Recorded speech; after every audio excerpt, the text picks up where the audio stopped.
So what brought you to Nen Daiko in the first place? Um, I was planning a trip to Japan with my family in like 1994, and before we went, my sister-in-law got us tickets to see the Kodo drummers who were playing at the Kennedy Center. I had never heard of taiko before. I'd never seen taiko.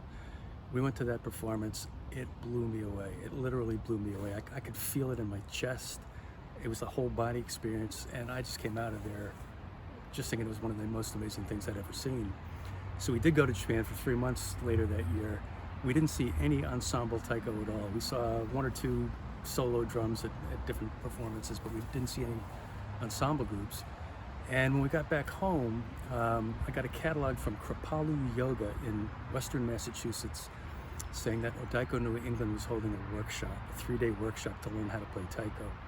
I said, I'm going to this. I actually postponed one of my cases so I could go up and do this workshop. And Mark Rooney was there. He was one of my teachers, and Elaine Fong. And it was 3 days of just playing the taiko, and I thought it was fantastic. And as I was leaving, I said, boy, I'd love to somehow pursue this. And Mark, or maybe it was Elaine, somebody in the group said, there's a group that's forming in Washington, D.C. They play at a Buddhist temple. Check them out. And it took me a year or two to kind of find out about it, and I did, and they invited me to audition. And I came out and auditioned. Emily Ihara was part of the class of 2000. And after the audition, I was feeling a little down because I'm kind of musically challenged and rhythmically challenged. And I didn't think I did so good. But I got a call from Ruthie about 3 days later saying, I would like to invite you to join the group. And I said, oh man, that's such good news. I said I was kind of down because I didn't think my drumming was good. She goes, well, we like you for your enthusiasm.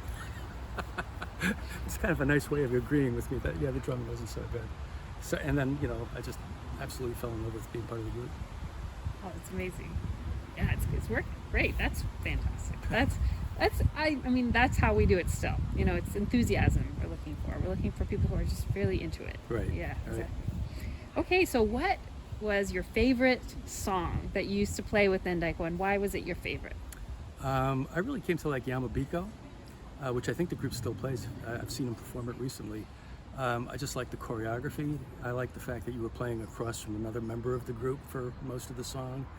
The rhythm was great. I just thought it was a really nice song that kind of brought everything together and really showed off the group's abilities in a pretty cool way.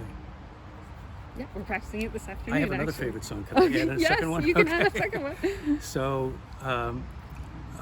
one day at practice, we were told that someone was going to come in to give us a little workshop. And I believe it was somebody from Kodo. They were in town touring, and they had one of the members from the group come out. And he said he was going to teach us a song, and to help, he wasn't going to perform it first, but to help us learn it, he was going to give us a chant that we could chant along with, and that would tap out the beats. So I'm thinking, oh, this is awesome. This could be like maybe a Shinto chant or a Buddhist chant. It's like, this could be really, really cool. So it wasn't really quite that. It was, I still remember it. At my age, I don't always remember what day it is, but I remember this chant that he taught us 25 years ago, and it went, Ma po tofu, ai sukarimu, potato chip suru Coca-Cola. So it wasn't really I don't think it was a Shinto chant. I don't think they did that. But yeah, I just thought that was such a cool way to learn the song. We still say that Do chant. you really? We do. That's so funny.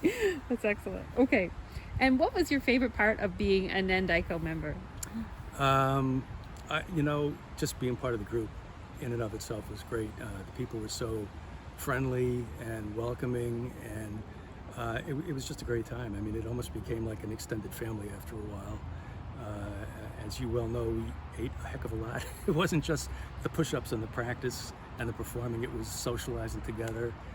And just being part of the Ikoji community was great. Everyone here was just wonderful, and it was nice to meet friends and colleagues of members of the group and their families.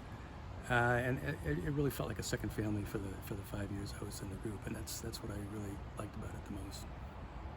It's true, the same.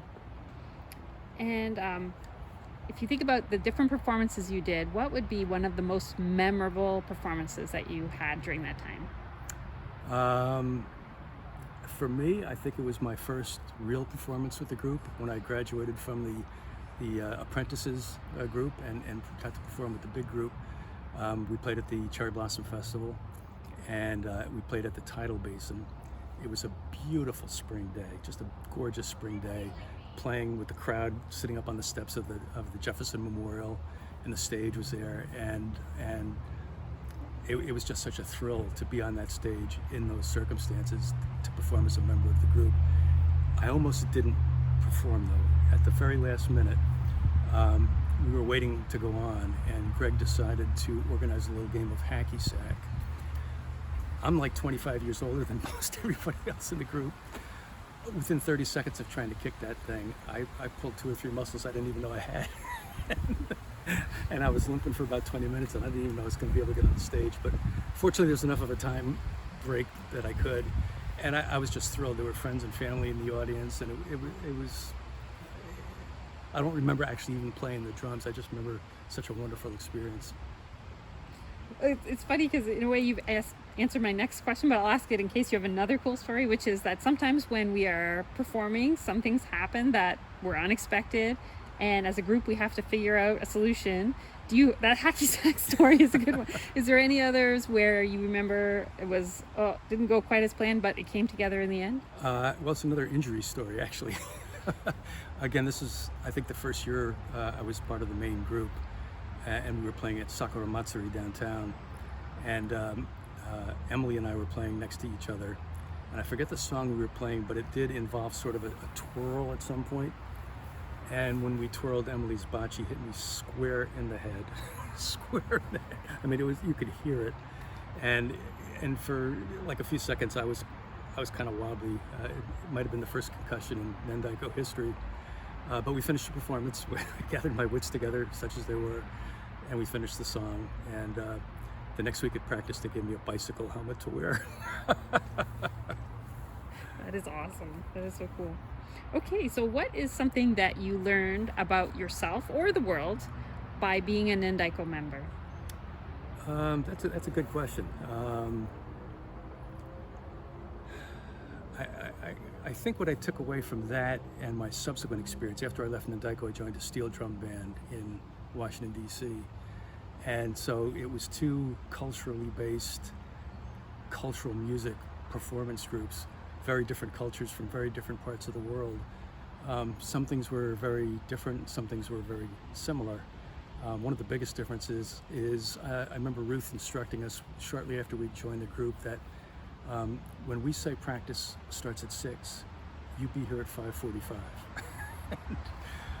The first time I went to practice with the Panjammers in Washington, D.C. as a newbie, they said practice starts at 7:30. So I got there 20 past 7.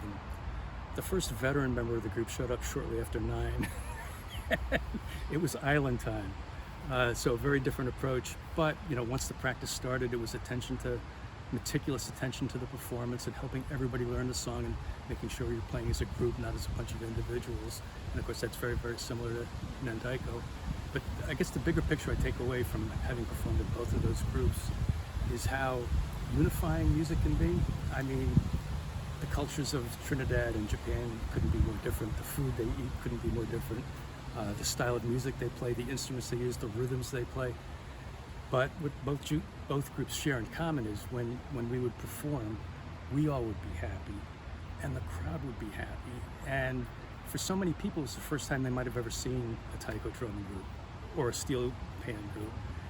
And it just allows people to realize the commonalities we all have together, this love of music, regardless of where you come from or how it differs. And so that's kind of what I really took away from both of those experiences, how important world music can be in breaking down barriers and encouraging people to see each other in a good light, which, don't want to get into politics, but we really could use a lot more of that these days. So that was kind of the thing I took away from it. That's really cool. That's excellent. So what are your hopes for Nen Daiko's next 30 years? I hope I'm around to see the next 30 years. I just hope they continue doing what they're doing. I mean, it's such a wonderful thing for the members. It's a wonderful thing for the community. It's a great contribution to the culture and music of the Cherry Blossom Festival in DC. So I just hope they keep on keeping on.